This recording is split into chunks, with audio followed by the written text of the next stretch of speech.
نحمده ونصلي ونسلم على رسوله الكريم اعوذ بالله من الشيطان الرجيم بسم الله الرحمن الرحيم ولما جاءهم كتاب من عند الله مصدق لما معهم وكانوا من قبل يستفتحون على الذين كفروا فلما جاءهم ما عرفوا كفروا به فلعنة الله على الكافرين بئس ما اشتروا به أنفسهم أن يكفروا بما أنزل الله بغيا أن ينزل الله من فضله على من يشاء من عباده فباءوا بغضب على غضب وللكافرين عذاب مهين صدق الله العلي العظيم. وَلَمَّا جَاءَهُمْ كِتَابٌ مِّنْ عِندِ اللَّهِ، اور جب آئی ان کے پاس کتاب اللہ کی طرف سے مصدق لما معہم، جو تصدیق کرنے والی تھی اس کتاب کی جو ان کے پاس تھی، وَكَانُوا مِن قَبْلُ يَسْتَفْتِحُونَ عَلَى الَّذِينَ كَفَرُوا، اور وہ اس کتاب کے آنے سے پہلے فتح مانگا کرتے تھے کافروں کے خلاف. فَلَمَّا جَاءَهُمْ مَا عَرَفُوا، پھر جب ان کے پاس وہ چیز آ گئی جس کو انہوں نے پہچان لیا، کفروا بہ، اس کا انکار کر دیا. فلعنۃ اللہ علی الکافرین، سو اللہ کی لعنت اور پھٹکار ہو کافروں پر. بئس ما اشتروا بہ انفسہم، بہت ہی بری چیز ہے جس کے بدلے انہوں نے اپنے نفسوں کو بیچ دیا. ان یکفروا بما انزل اللہ، یہ کہ انکار کیا انہوں نے اس چیز کا جو اللہ نے اتاری، بغیاً ضد کی وجہ سے، حسد کی وجہ سے، ان ينزل اللہ من فضلہ علی من یشاء من عبادہ، کہ اللہ تعالیٰ نازل کرتا ہے اپنے فضل میں سے اپنے بندوں میں سے جس پر چاہے. فباءوا بغضب علی غضب، سو وہ غضب بالائے غضب لے کر لوٹے. وللکافرین عذاب مہین، اور کافروں کے لیے ذلیل کن عذاب ہے. ان آیات کریمہ میں سے پہلی آیت کریمہ میں اللہ تعالیٰ نے یہود کی دوہری روش کو ذکر فرمایا ہے، اور اس کے ساتھ ساتھ یہود کے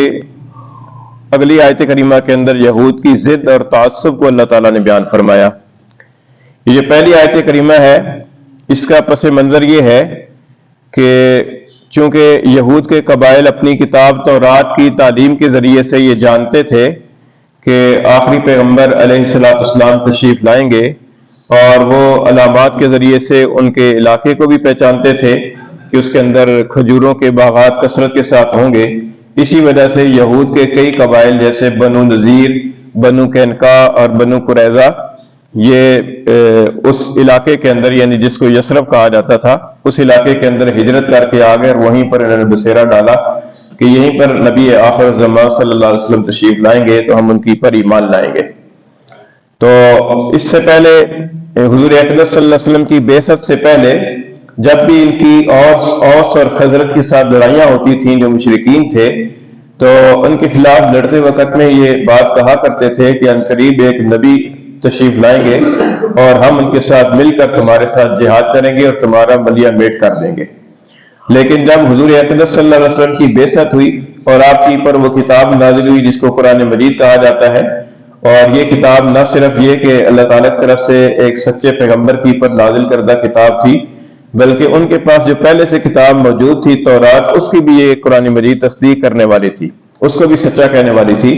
تو بجائے اس کے کہ اس کتاب کو پہچان کر اس کی پر ایمان لے آتے،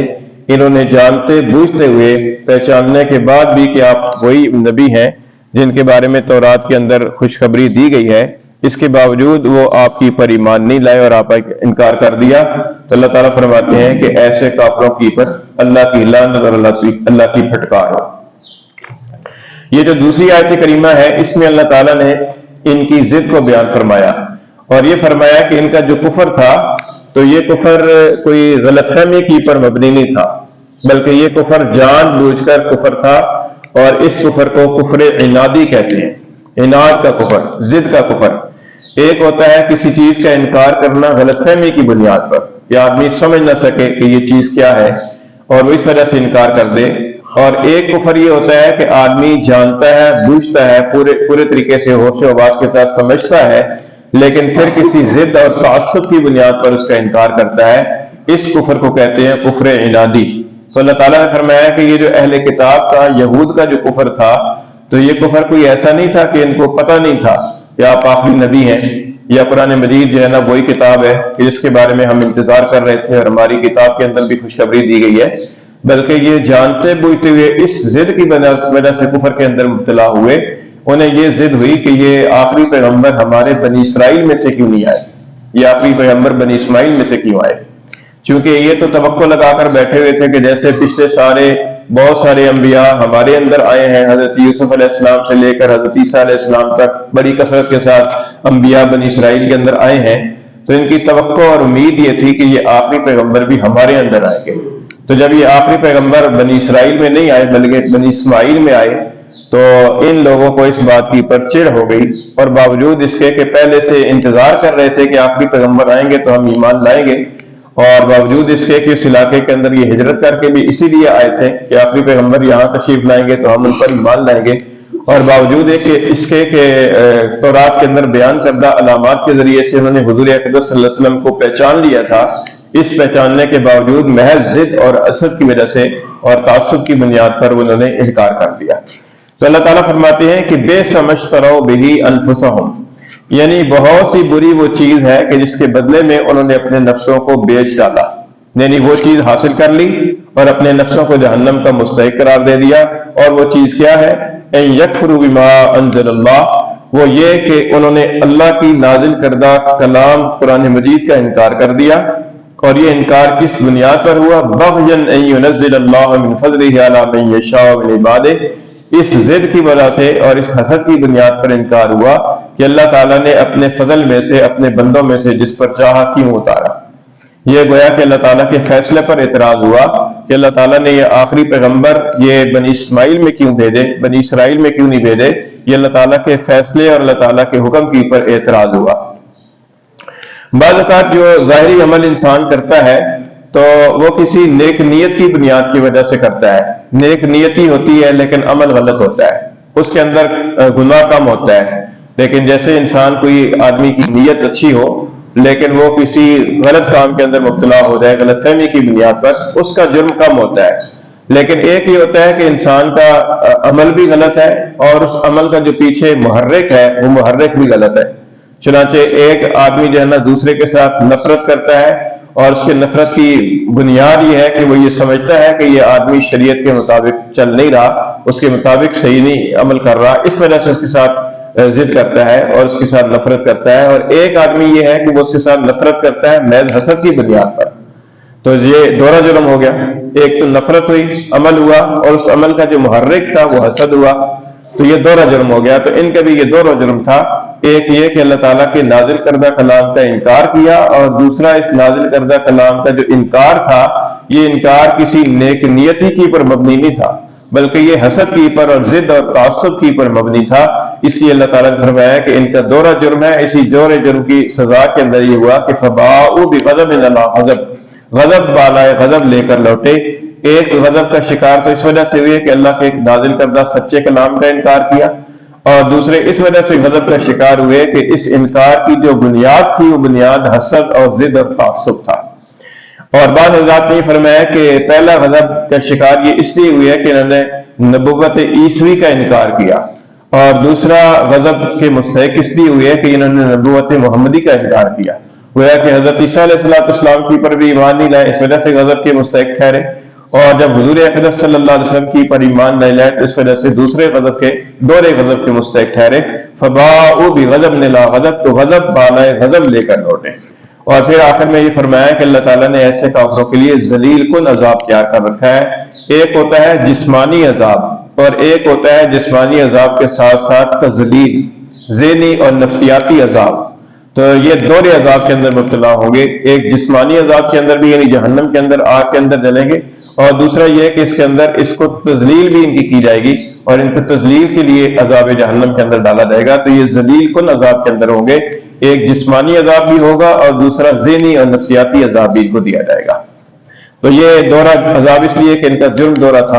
ایک کفر اور دوسرا ضد اور تعصب اور حسد۔ تو فرمایا کہ ولما جاءہم کتاب من عند اللہ، اور جب آئی ان کے پاس کتاب اللہ کی طرف سے، اس کتاب سے مراد ہے قرآن مجید، یعنی جب قرآن مجید ان کے پاس پیغمبر کے واسطے سے پہنچی، مصدق لما معہم، اور یہ قرآن مجید ایسی کتاب ہے، یہ تصدیق کرنے والی ہے اس کتاب کی جو ان کے پاس پہلے سے موجود تھی۔ پہلے سے کون سی کتاب موجود تھی؟ تورات کتاب۔ تورات کتاب ان کے پاس پہلے سے موجود تھی، اور یہ قرآن مجید جو ہے نا اس تورات کی تصدیق کرنے والا تھا، اور یہ کہنے والا تھا کہ قرآن مجید جو ہے نا وہ بتاتا تھا کہ تورات کے اندر جو حضور اقدس صلی اللہ علیہ وسلم کے بارے میں پیشن گوئی کی گئی ہے وہ سچ ہے، برحق ہے، اور حضرت موسیٰ علیہ السلام جن پر تورات اتاری گئی ہے وہ بھی سچے پیغمبر تھے۔ وَكَانُوا مِن قَبْلُ يَسْتَفْتِحُونَ عَلَى الَّذِينَ كَفَرُوا، اور وہ اس سے پہلے فتح مانگا کرتے تھے، کامیابی کی دعائیں مانگا کرتے تھے، عَلَى الَّذِينَ كَفَرُوا، کافروں کے خلاف، یعنی وہ یہ کہتے تھے کہ آخری پیغمبر آئیں گے تو ان کے واسطے سے ہم اللہ سے دعا کریں گے اور ان کے ساتھ مل کر تمہارے ساتھ جہاد کریں گے اور ہمیں اللہ تعالیٰ کامیابی عطا فرمائے گا۔ فَلَمَّا جَاءَهُم مَّا عَرَفُوا، پھر جب وہ کتاب ان کے پاس آ گئی، ما عرفوا، جس کو انہوں نے پہچان لیا، یعنی جب ان کے پاس وہ کتاب آ گئی جس کو انہوں نے پہچان لیا، یہ ما کا معنی ہے جو۔ فلما جاءہم ما، پھر جب ان کے پاس وہ چیز آ گئی، عرفوا، جس کو انہوں نے پہچان لیا، کفروا بہ، انہوں نے اس کا انکار کر دیا، یعنی جب قرآن مجید نازل ہوا تو قرآن مجید کو بھی پہچان لیا، اور حضور اقدس صلی اللہ علیہ وسلم جو کہ صاحب قرآن تھے ان کو بھی پہچان لیا، لیکن پھر انکار کر دیا۔ فلعنۃ اللہ علی الکافرین، سو لعنت ہو، پھٹکار ہو اللہ کی کافروں کی پر۔ بے سما، بہت ہی بری چیز ہے، اشتروا بہ، جس کے بدلے میں انہوں نے بیچ ڈالا۔ یہ جو اشترا کا لفظ ہے یہ خریدنے کے معنی میں بھی آتا ہے اور بیچنے کے معنی میں بھی آتا ہے۔ عربی زبان کی یہ خاصیت ہے کہ بعض الفاظ جو ہے نا متضاد معنی دیتے ہیں۔ تو اشترا کا معنی ایک معنی خریدنا ہے، جس کی وجہ سے اردو کے اندر مشتری خریدار کو کہا جاتا ہے، اور ایک اشترا کا معنی ہے بیچنا۔ تو یہاں پر اس کا معنی بیچنا کیا ہے کہ بے سما، بہت ہی بری چیز ہے، اشتروا، بیچ ڈالا، بہی، جس کے بدلے میں، انفسہم، انہوں نے اپنی جانوں کو، اور وہ بری چیز جس کے بدلے میں انہوں نے اپنی جانوں کو بیچ ڈالا، اپنی جانوں کو سودا کر لیا اور وہ بری چیز حاصل کر لی۔ وہ چیز کیا ہے؟ وہ چیز ہے ان یکفروا، وہ کفر ہے، بما انزل اللہ، اس کلام کا کفر ہے، اس کلام کا انکار ہے کہ جو اللہ نے اتارا، اور یہ انکار بنیاد اس کی کیا ہے؟ کس بنیاد پر انکار کر رہے ہیں؟ بغیاً، ضد کی وجہ سے، حسد کی وجہ سے، اور وہ حسد اور ضد کیا ہے؟ ان ينزل اللہ من فضلہ علی من یشاء من عبادہ، کہ اللہ تعالیٰ اپنے فضل سے اپنے بندوں میں سے جس پر چاہتا ہے اپنا فضل نازل کرتا ہے۔ فضل سے مراد ہے وحی، کہ اللہ تعالیٰ اپنی وحی کا مورد اپنے بندوں میں سے جس کو چاہتا ہے بناتا ہے۔ تو ان کو اس بات کی پر حسد ہوئی کہ یہ آخری پیغمبر جو وحی کا مورد ہیں یہ بنی اسماعیل میں سے کیوں آئے ہیں، بنی اسرائیل میں سے کیوں نہیں آئے؟ اس حسد کی بنیاد پر انہوں نے انکار کیا۔ فباؤ، سو لوٹے، بغضب علی غضب، غضب بالائے غضب لے کر، یعنی دور غضب کا یہ شکار اور مستحق ہوئے۔ وللکافرین عذاب مہین، اور کافروں کے لیے ذلیل کن عذاب ہے۔